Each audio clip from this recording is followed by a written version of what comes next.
Kabang-abang ang mga eksena na magaganap sa abot kamay na pangarap.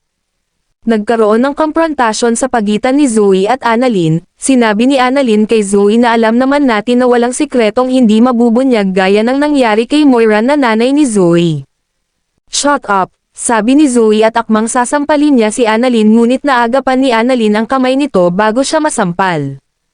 Pang-asar na ganti ni Annalyn kay Zoe. Mukhang inaantok pa si Zoe at ang mabuti pa ay magkape muna aniya ito sabay buhos ng kape kay Zoe. Kaya napatili si Zoe dito. Pumunta naman sa ward si Doc Robert kung saan naglalagi si Moira. Tinanong niya si Dr. Menor kung anong nangyari. Sagot ni Dr. Menor na nakatakas si Moira. Tanong ni Doc Robert kung paano nangyari yon. Sagot ni Karen, nung nagising si Moira ay tinadyakan umano si Karen. Tapos kwento ni Evan, ninakaw umano ni Moira ang gunting ni Nurse Karen kaya armed and dangerous si Moira at nanutok ito. Utos ni Doc RJ na hanapin si Moira sa buong hospital at hindi pwedeng makaalis ng hospital ito. Nasa pasilyo naman sila Lynette at Josa nang makasalubong nila si Annalyn.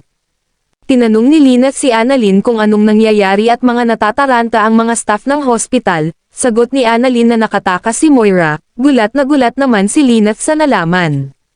May isang hospital staff ang tulak-tulak ang isang cart na naglalaman ng mga tela habang nagsasalita si Josa na sa dami ng staff ng hospital wala man lang nakapansin kay Moira.